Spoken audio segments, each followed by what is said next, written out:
Kisah pejuang corona, cerita tentang mereka yang berjuang melawan virus corona. Silakan warganet mention @Kompas TV, hashtag adalah pejuang corona, live streaming di kompas.tv/live. Mengapa Rosi mengambil tema malam hari ini? Diawali dengan wawancara saya yang sudah di bagian ketiga ini dengan mereka yang dulu disebut sebagai pasien 1, 2, 3, Mbak Sita, Tia Sutami, Ibu Maria Darmaningsih, dan Mbak Ratri Anindya Jati. Pada saat diumumkan oleh Menteri Kesehatan pasien 01, 02, 03 sudah sembuh, saya mau tanya dulu siapa di antara bertiga yang sembuh duluan sebenarnya? Kalau dengar dari media di TV waktu itu kita nonton, memang saya yang dikatakan sembuh, tapi masih nunggu kapan boleh dipulangkan. Oh, sorry. Jadi dengarnya bukan dari dokter, dari media? Iya, awalnya begitu. Lalu besoknya, karena ini Mbak, bukan masalah miskomunikasi atau apa, tapi masalah jam jaga dokternya, kapan bergilirnya, gitu. Jadi begitu saya dengar hari sebelumnya, lalu besoknya saat dokter datang, kita dikasih tahu. Oke. Saya dan Sita kebetulan boleh pulang di hari itu barengan. Oh, boleh pulang di hari itu? Dan Ibu berarti belum boleh pulang? Ya, itu Jumat tanggal 13. Kalau gitu saya pengen tanya, bagaimana menerima kabar gembira seperti ini? Satu sisi Mbak Ratri sembuh, Mbak Sita sembuh, ini adalah kabar gembira, tapi ada ibu yang belum sembuh dan nggak boleh pulang.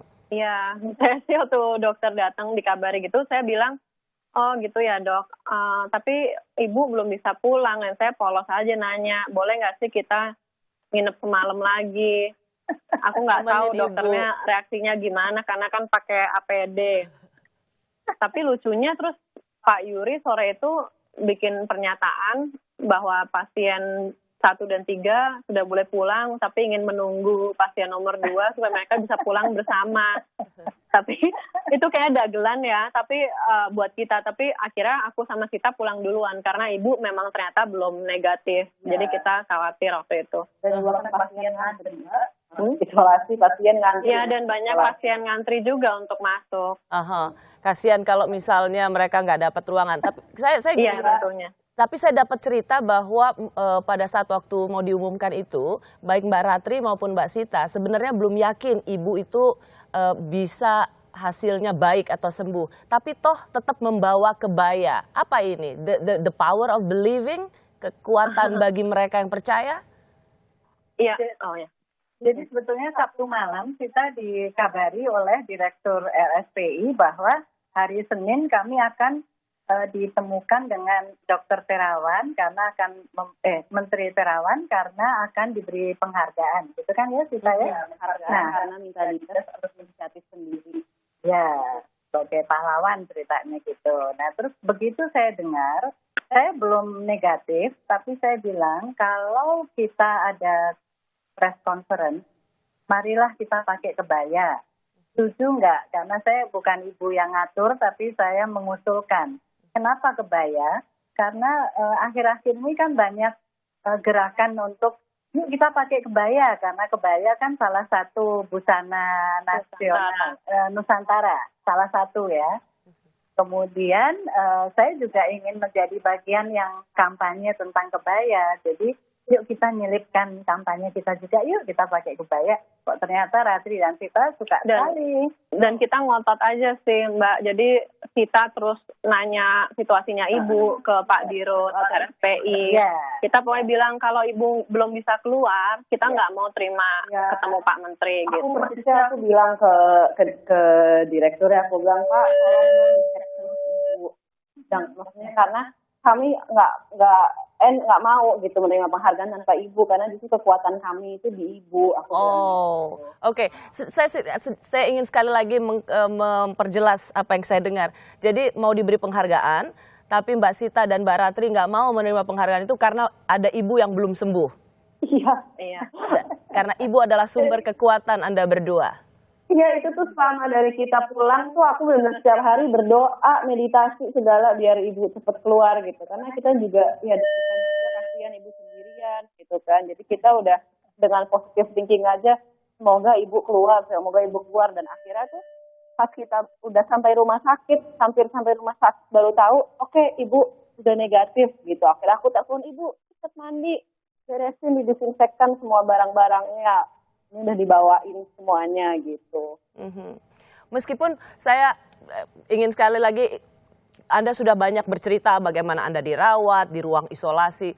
Begitu diumumkan sebagai pasien yang sembuh pun, kemudian warganet mengkaitkan dengan foto saya Pancasila. Dan kemudian itu dikaitkan, ini jangan-jangan nggak beneran sakit, ini adalah gimmicknya rezim Jokowi, ini sebenarnya bukan sakit beneran. How do you respond to that? Mbak Ratri aja yang jawab untuk saya ya. Daripada Sita emosi ya, Sit. Iya benar. Jadi kita nggak sampai ke ininya. Ya kita sih ya nggak apa-apa kalau nggak ada yang mau percaya, itu bukan tugas kita buat bikin mereka percaya. Ini tuh kita beruntung sembuh karena benar-benar kita nggak ada kondisi bawaan penyakit lain, dan masih banyak orang yang berjuang di situ untuk sembuh, dan sebenarnya kita nggak dapat penghargaan apa-apa sih. Itu Pak Terawan hanya ingin menyampaikan kita sudah sembuh, dan kalau bisa disebut pahlawan corona itu bukan kita, menurut kita ya orang-orang yang sekarang masih sakit dan dokter, suster, garda depan yang benar-benar itu kita tuh mereka tuh oke banget secara tim, dan kita pengennya semoga ya orang keluarga mereka support mereka, ataupun kebetulan keluarga kita support sistemnya baik-baik sekali, tapi kita dengar banyak orang-orang yang sakit corona malah distigmatisasi oleh keluarganya sendiri, lingkungannya sendiri. Padahal mereka justru butuh support gitu. Aku boleh tambahin, Mbak? Boleh Mbak Sita. Jadi memang maksudnya ya banyak yang nulis gitu ya, yang membela kami, dan terutama mungkin saya sebagai case one gitu, ya, yang bilang saya pahlawan karena saya inisiatif minta diperiksa, akhirnya membantu pemerintah untuk tracing dan berusaha dan dengan karena saya kooperatif, saya kasih semua nomor orang-orang yang berhubungan sama saya sepanjang 2 minggu ke belakang, akhirnya bisa di tracing orang-orangnya gitu kan.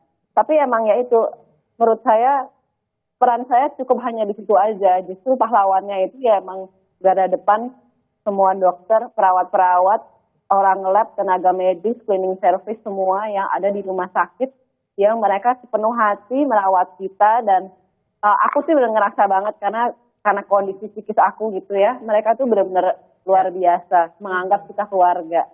Dan mereka ya itu, jadi pahlawan sebenarnya itu mereka.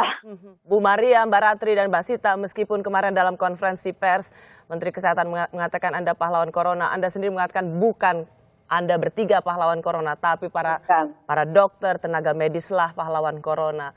Anda mendapat penghargaan itu pun sebenarnya bukan Anda inginkan, ya. Bukan itu yang Anda cari. Sebenarnya sama dengan banyak masyarakat Indonesia yang terkena virus corona, kesembuhan sesungguhnya yang kita cari, yang justru harus kita kuatkan untuk para pasien. Bu Maria, Anda dikatakan oleh 2 putri Anda sebagai sumber kekuatan, energi perempuan, atau bagaimana 3 perempuan ini saling menguatkan untuk sembuh. Ada obat tentu, tapi tidak ada vaksin. Bagaimana kemudian energi perempuan-perempuan ini bisa saling menyembuhkan?